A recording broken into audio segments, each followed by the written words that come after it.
Bonjour à tous, la fin de « Demain nous appartient ». Notre actualité du jour portera sur « Demain nous appartient ». Spoiler, Maud a des sentiments pour Diego.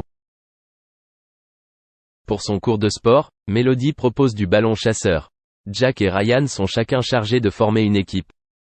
Maud se sent mal à l'aise car personne ne veut la choisir. Et Ryan NHE accent aigu cite pas à se moquer d'elle.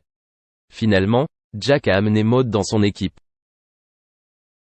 Pour équilibrer le nombre de joueurs, Ryan a appelé Diego, qui traînait sur le terrain, et lui a demandé de rejoindre son équipe.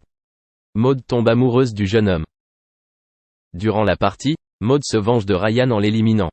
Elle a ensuite lancé une balle vers Diego, mais l'a frappé en plein visage. Même si elle s'est excusée, le garçon n'a gardé aucune rancune. Maud demande alors à Jack et Ryan s'ils ont eu des nouvelles de Diego. Ryan a continué de la narguer en lui faisant croire qu'elle s'était cassé le nez. Alors qu'elle est au spoon avec Camille, Maud tombe sur Diego, rassurée de voir qu'il va bien. Ils se parlèrent un moment. Maud rejoint alors Camille, qui se rend immédiatement compte qu'elle l'aime bien. Gilles et Cécile ont remercié Chloé, qui a accepté avec joie de les accueillir en cas de besoin. Chloé rassure également Cécile sur Marianne et sa réaction. Elle était certaine qu'il parviendrait à s'apprivoiser au fil du temps.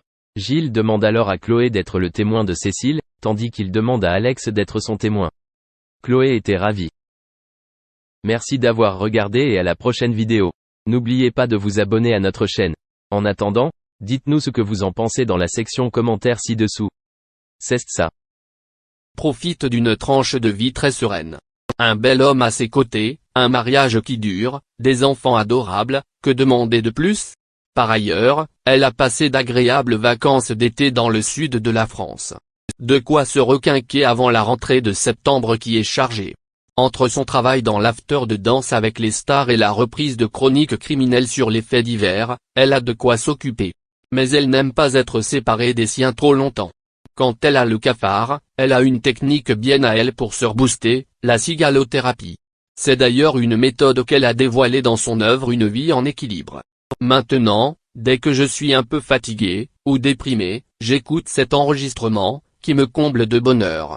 Un vrai remède à la mélancolie, avoue-t-elle la femme actuelle. Karine Ferry est une maman poule. Elle est très fusionnelle avec ses petits. Ainsi, elle n'hésite pas à leur accorder beaucoup de temps, dès qu'elle le peut et elle essaye de les éveiller au maximum. Et rien de mieux qu'un bon bol d'air frais, n'est-ce pas? Voici ce qu'elle leur raconte. Pour convaincre les enfants de partir en promenade, j'ai une formule magique qui marche à tous les coups, je leur raconte des histoires. Nous allons sur la plage en quête d'un trésor caché, dans les bois à la recherche d'une fée qui a perdu ses parents, déclarait avec amusement l'animatrice télé. La bonne nouvelle a vite fait le tour sur la toile. Le nouveau membre de la famille de Karine Ferry n'est autre qu'un compagnon à quatre pattes. En effet, Karine Ferry a adopté une chienne qui porte le prénom de Bella. Sa fille Claudia et son fils Maël sont plus que ravis d'accueillir cet animal, cela va sans dire. Surtout qu'elle n'est encore qu'un bébé. De ce fait, les enfants